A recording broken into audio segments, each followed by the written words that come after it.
Hey there, little explorers! Are you ready to dive into a world of colors and fun? Well, buckle up because today we're going on a magical journey to discover the amazing rainbow of colors. Welcome to the colorful garden. Can you see all the pretty flowers around? Let's say hello to each color. Are you ready? Red, like this beautiful flower. Can you say red? Great job. Now let's find another color. Look over there. A lovely blue butterfly fluttering by. Can you say blue? Fantastic. You're doing amazing. And what do we have here? A big, bright sun shining high in the sky. Can you say yellow? You're a color expert. Now let's explore the playful room.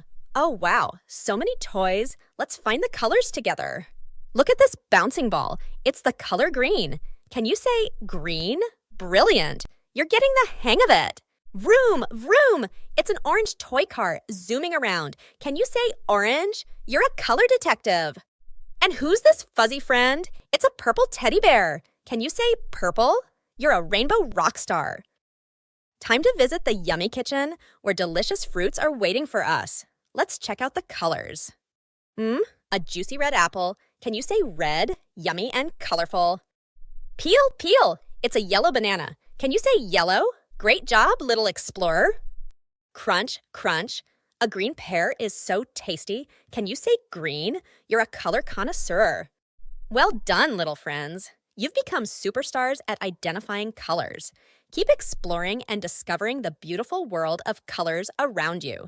Until next time, happy coloring.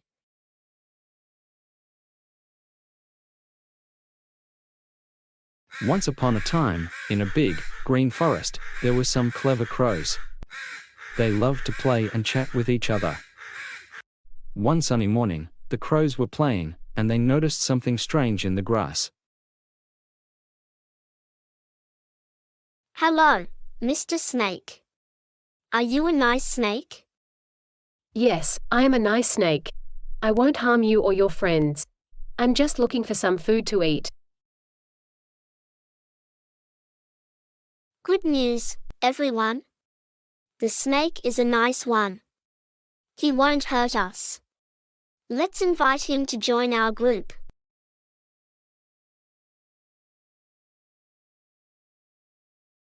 Welcome to our group, Slinky.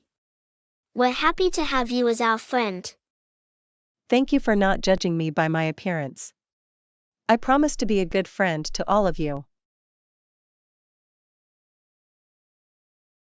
From that day on, the crows and the snake became the best of friends.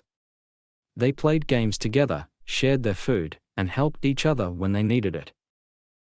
They learned that it's not always right to judge someone by how they look, and that sometimes, even creatures that seem different can become wonderful friends. And so, in the big, green forest, the crows and the snake lived happily ever after, teaching everyone that friendship can be found in the most unexpected places.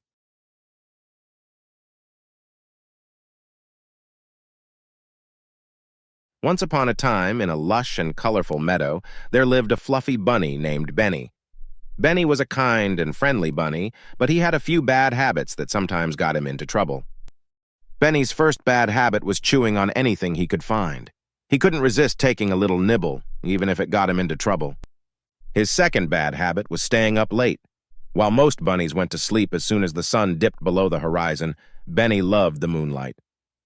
This caused Benny to be tired and grumpy during the day. He had a hard time paying attention during bunny school. Benny's third bad habit was forgetting to share. He never wanted to share his snacks, leaving his friends hungry and upset. Kindly, Benny, we need to talk to you about your bad habits. Concerned, chewing on everything, staying up late, and not sharing is causing problems. We want to help you be a better bunny and a better friend. Benny felt ashamed and realized that his friends were right. He didn't want to keep getting into trouble, losing friends, or feeling tired and grumpy all the time.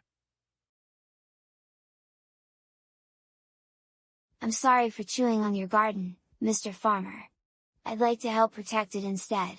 Well, that's a kind offer, Benny. I forgive you. Benny started going to bed earlier. He felt more refreshed during the day, and his schoolwork improved. He was also able to join in all the fun games with his friends, Finally, Benny made an effort to share. He offered his snacks to his friends, and they started inviting him to play games again. As time went on, Benny's bad habits faded away, and he became a well-behaved bunny. He realized that by breaking his bad habits, he not only improved his life, but also strengthened his friendships. The moral of the story is that it's never too late to change your bad habits. Just like Benny the Bunny, you can become a better and happier version of yourself by making positive changes.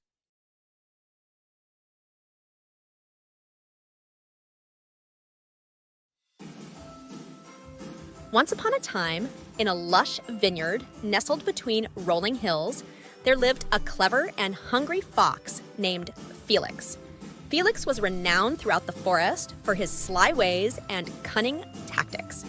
His reputation had earned him both admiration and disdain from the other forest creatures, who were often the unwitting victims of his devious schemes.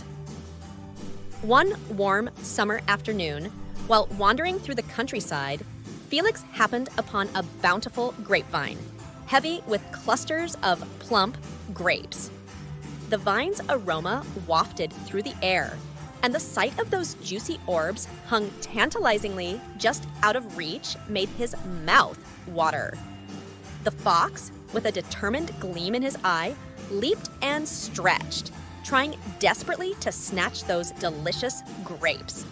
His sharp claws reached out, but alas, the grapes remained just beyond his grasp. Frustration crept over Felix as he tried repeatedly, each attempt more fervent than the last. With renewed vigor, Felix leaped once more, this time with all his might. His body arched, and his heart raced as he reached out with every ounce of his strength.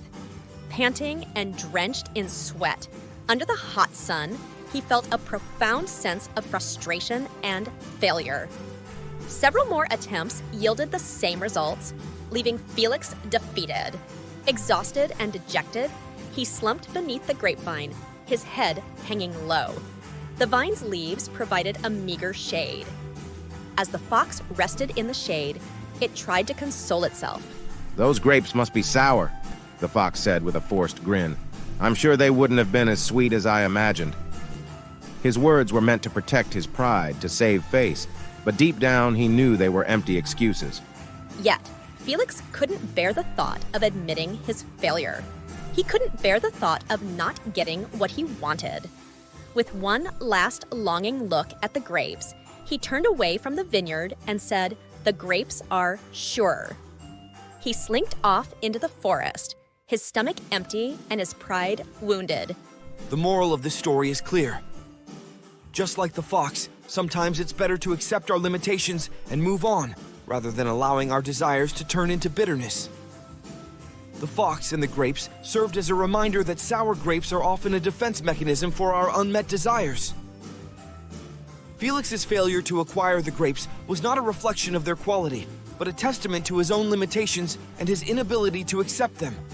In the end, Felix's pride and stubbornness led him to belittle what he couldn't attain. It's a lesson that teaches us to acknowledge our shortcomings, learn from our failures.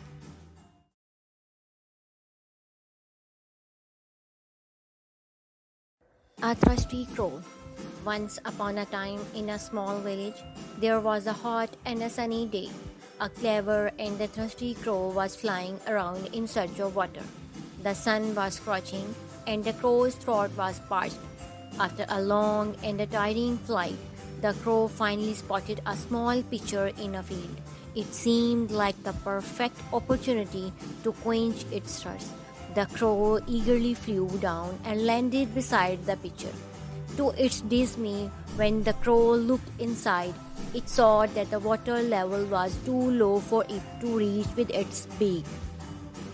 The crow was determined to find a way to get to the water. It thought for a while and then had an idea. The clever crow began picking up small pebbles from the field and dropping them into the pitcher one by one. As the crow dropped more and more pebbles into the pitcher, the water level began to rise. The crow continued this process, adding more pebbles until the water level had risen enough for it to drink. Finally, with the water now within reach, the crow happily drank to its heart content. The moral of the story is that intelligence and determination can overcome even the most challenging situations. The clever crow used its wits to find a solution to its problem, showing that with a little creativity, you can overcome any obstacle. So kids, always remember the story of the thirsty crow and be smart, determined, and creative when facing difficulties in your own life. Thanks for watching.